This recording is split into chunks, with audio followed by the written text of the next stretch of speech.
Sup Minecrafters, SirRobHiFi here.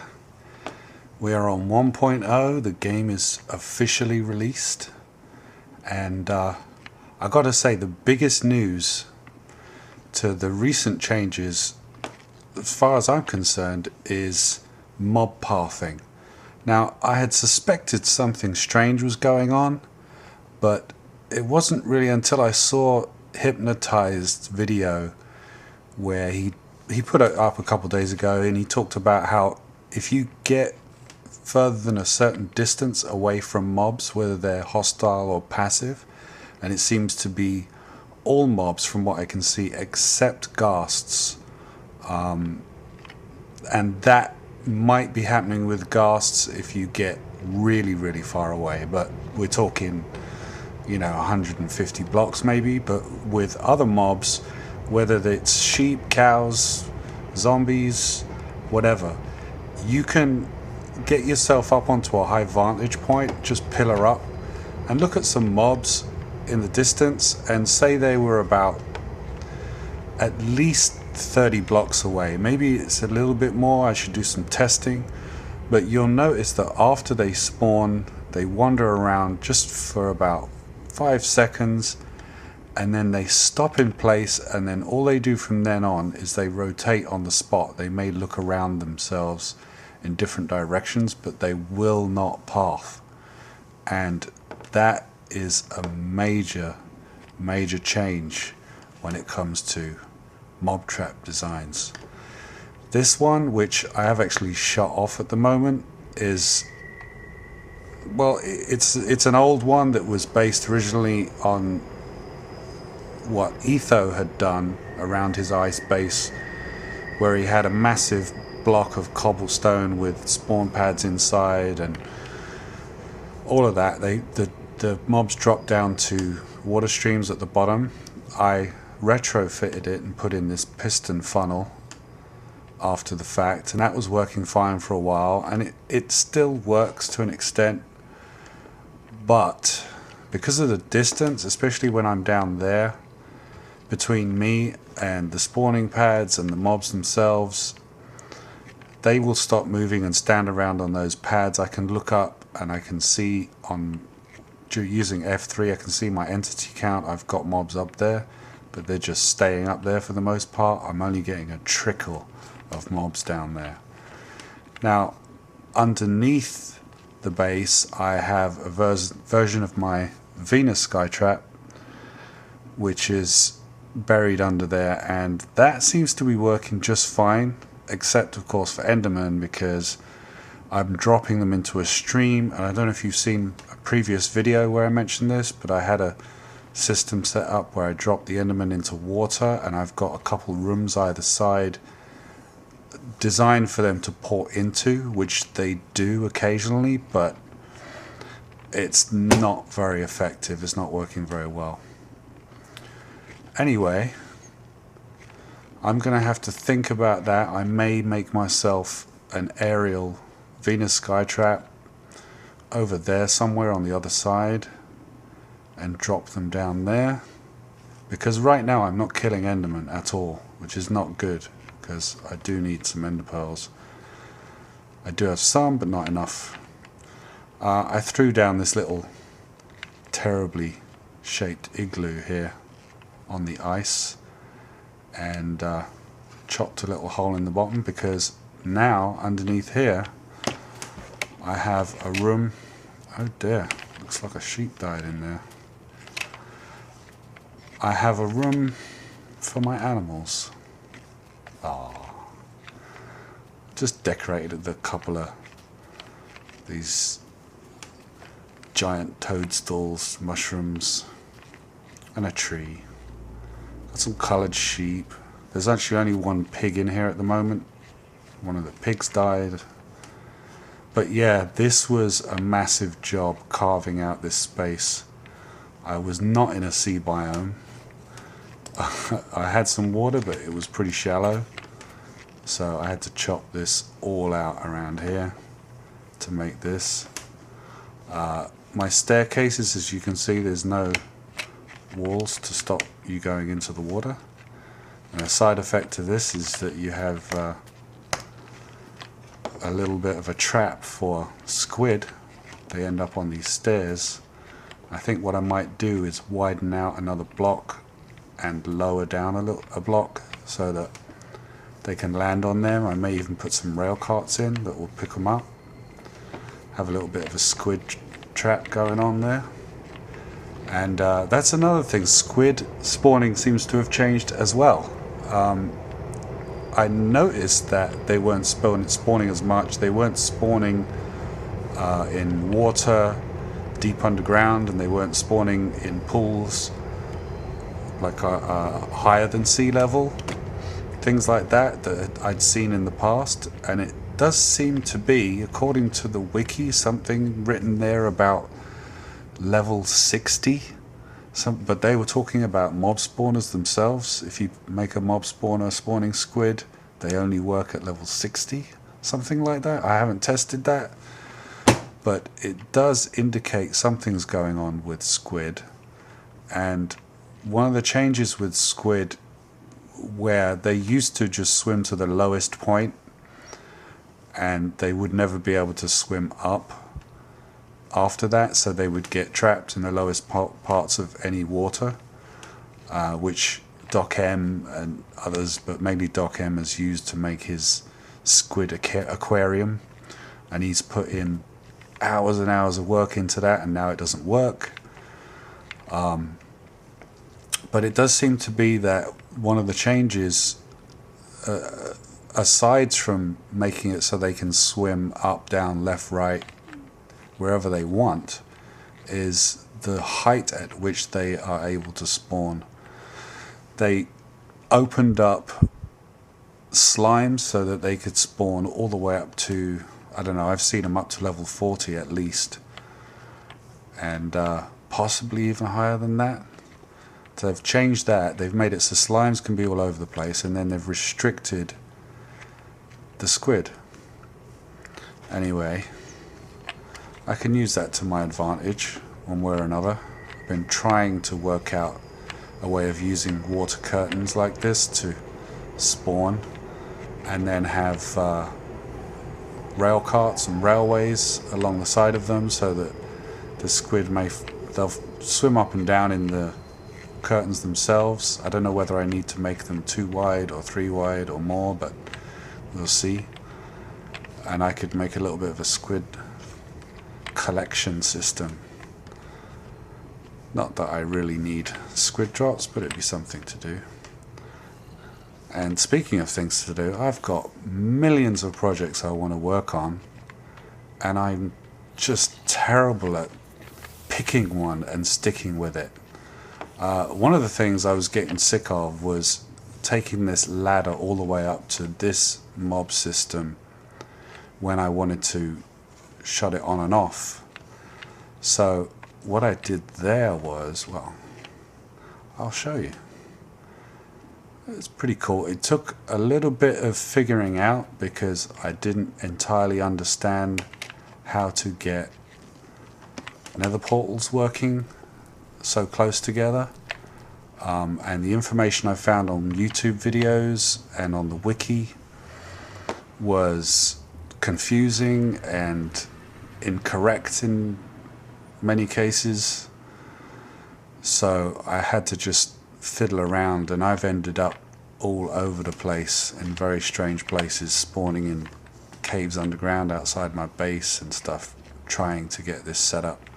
So this is where my main portal is now, and I am at Y64, so I'm at sea level. I decided to base everything at sea level as far as my transport system through portals, and I threw in a ladder because I had the 2 portals down there only a few blocks away from each other, which I'd read would work, but I actually had to raise it up here.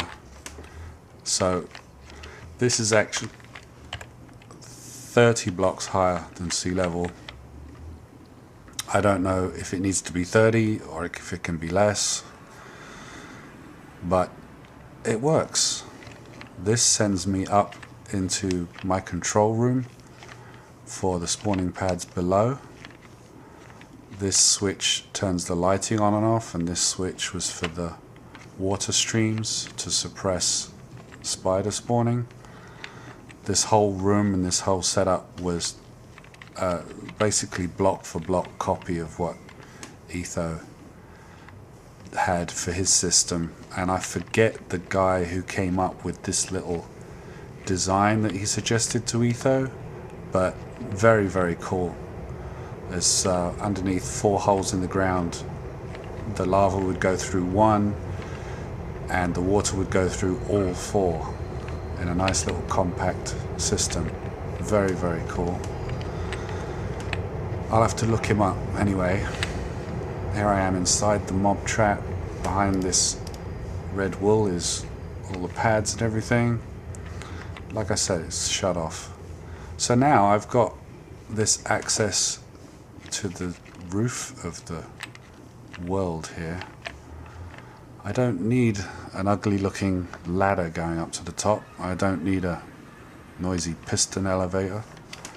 I can just use this. Well, I guess I could put a piston elevator in the nether and I wouldn't have to travel so far up and down this ladder here.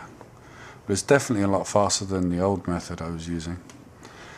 So this is my hub when I come in. I've got off in this direction, I've got 2 portals off that way. The first one opens out onto an ice shelf next to an ocean, and also next to a massive tundra. And then the one beyond that is much, much further out, and in the overworld it's like almost 5,000 blocks away. And I came across this mountain area, which is pretty nice. It's not as epic as some of the ones I've seen on people's videos and stuff, but it's pretty cool. And I came across that because I was sailing for hours and hours trying to find a mushroom biome, and so far I still haven't found one. Off this way is Fortress 2, and that's the one where I did the blaze spawn tutorial, and I chopped out at diagonals like this. This one I chopped in this direction, and I just wanted to get a long distance away from this portal to toss up a portal and see what I found when I went through. And I kept digging. I heard some pigmen through the walls, and that's how I found that nether fortress. And the thing about it was, it's completely encased in netherrack. Completely. So you would never have known it was there. So it's a tip: if you can't find a nether fortress near your first portal, it's worth digging into the netherrack walls of the chambers at around sea level, I would suggest, and you are likely to run into one. Alright, so off in this direction I've got a portal set up over there to a stronghold. I found the stronghold on the surface first, and I noted down the coordinates. Then I walked back in the overworld to my base, and then I came back here, divided the number by 8, and went off and found the corresponding coordinates and made a portal there. So now that links directly to the stronghold right next to the end portal, which I haven't actually activated yet, and I haven't even explored that stronghold properly yet. And then in this direction is the first fortress I found, which is out in the open, and that's where I've got the double blaze spawner set up. And I've also got a couple of portals over in this direction. Let's have a run over here, because I've done some stuff over here too. And I do plan to set up some rails, but I don't know, you can sprint so fast sometimes I wonder if it's even worth bothering. Except for the need for food.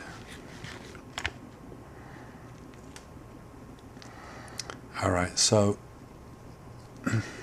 cut diagonally straight and run straight into the fortress here, and takes me almost straight to the spawners. This portal, I think this one, oh yeah, this one takes me out to a desert.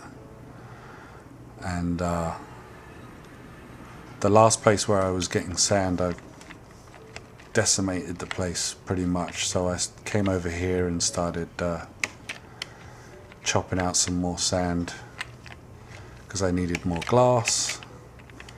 I haven't explored this area hardly at all. And so go back through. I had a quick look around to see if there was a village, but I didn't see one there.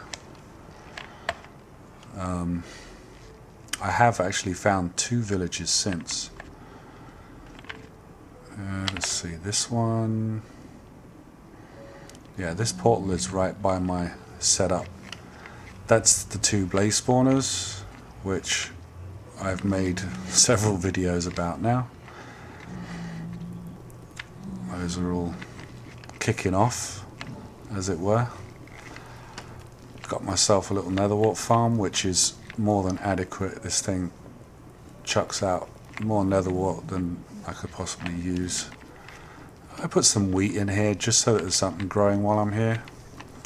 And I never make enough wheat. I'm kind of lazy. I plant it and leave it. And I shall probably set up some automation, you know, some pistons and fun stuff like that at some point. But like I said, I can't pick a project and finish it.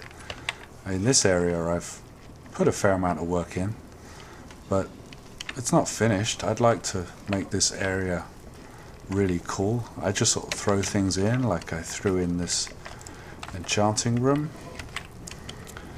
in between the spawners so that I could sit here, and because it takes so long to find a level 50 enchant, by the time you've actually hit a level 50 enchant, and I've seemed to have the patience for it because I've done about 10 of those now, I think, on picks and 1 or 2 shovels, 1 sword, which I no longer have because I fell off into lava while making one of these sky bridges. I lost a nice pick and a nice sword and a nice shovel. So yeah, I want to hook this area up a bit more. I don't think I'll bother with grass. You never know, I might put some snow in here, I don't know, we'll see. So that's this area. Like I said, I've spent so much time playing around with these portals, trying to get them hooking up the way I want them to. And yeah, this keeps happening. See, look at this. This is a previous portal which I chopped away a block from to disable it. And if I go up there and out onto the surface and about 100 blocks out that way, there is a village, and I dug into the basement of one of the buildings and I put a portal there, hoping to be able to pair it up. And each time I tried to come back here, it would create a new bloody portal. So that one isn't set up properly yet, but I'll work it out. I want to set up a whole bunch of portals in the nether to different areas, and my ultimate aim really is to find a mushroom biome. And I don't know, you can sail for hours and hours and hours around these massive oceans and never find one. I mean, I knew they were rare, but wow, it's just ridiculously rare. So what else have I got in? Oh, I've got I started doing a pigman farm, but I wasn't too enthusiastic about it because I've done so much spelunking and I've got so much gold anyway that I rarely use, and I've got loads and loads of rail carts already made that will do all of this. So I'm not hurting for gold, and I definitely don't need zombie meat. Oh, it's down below. Let's drop down. So, God, if I can get down this ladder. I should make myself a quick drop with some ladders at the bottom. Alright, so down here I found in this direction there's a huge open area with a lava lake. It's interesting that the lava level is at, what are we at, 34. So we've still got another 18 blocks down. What am I talking about? 29 blocks down to bedrock. So underneath this lava, in a lot of cases, these lava pools are only a block or two deep, and under them they have more cave systems and stuff. So that's another thing you've got to take into account if you want to restrict the amount of space that pigmen, etc. can spawn in.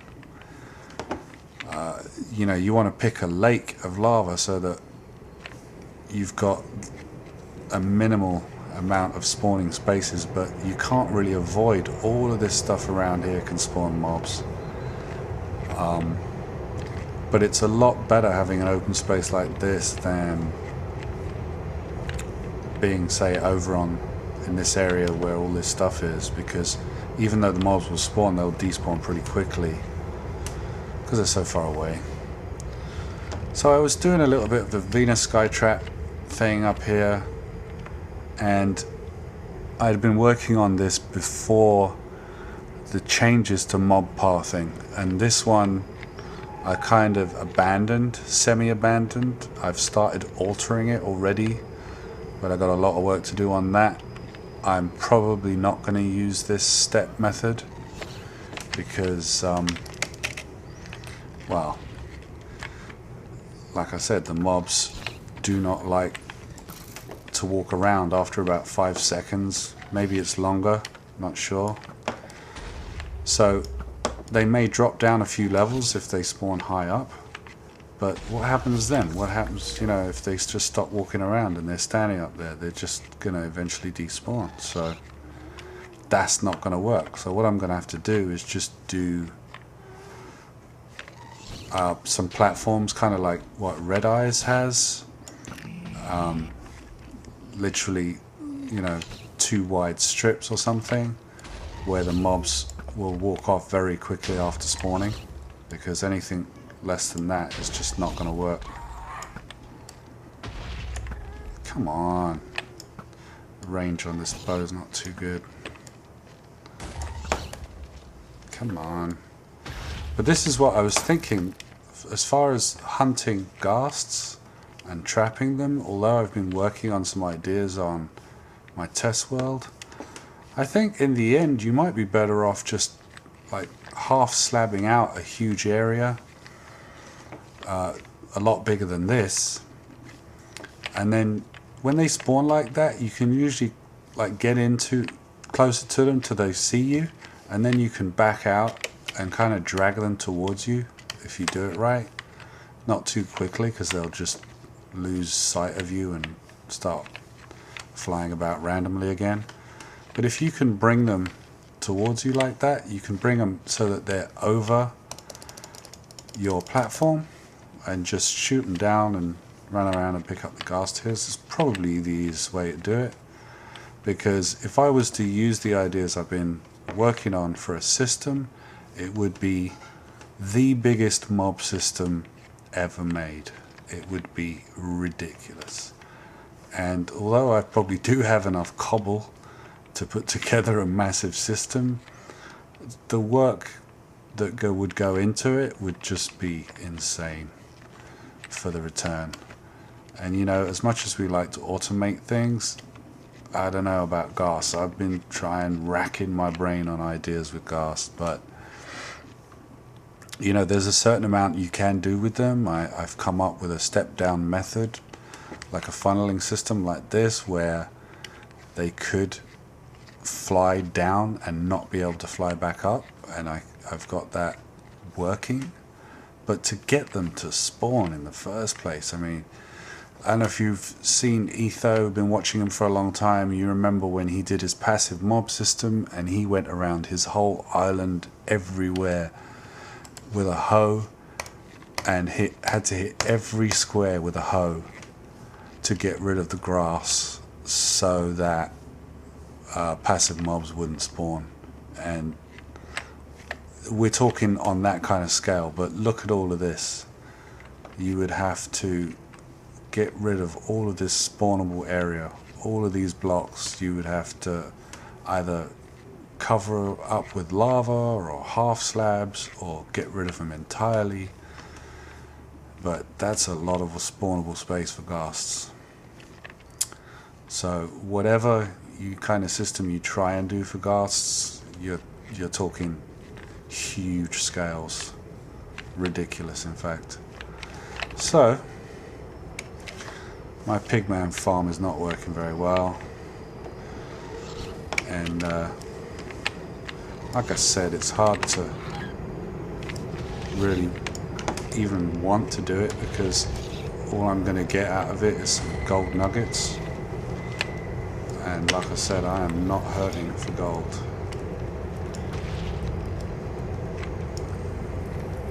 Too far away.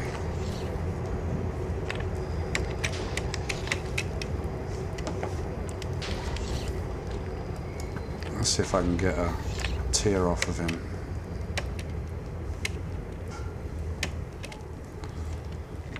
Gunpowder.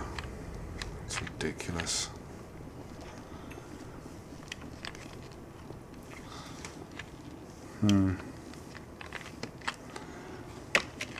Gas tiers need to be a guaranteed drop, if not multiple drop. I mean, come on.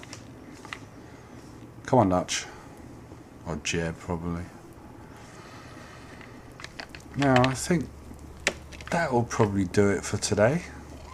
Just thought I'd do a little bit of a base tour. God, that was stupid. I didn't actually finish showing you guys around, but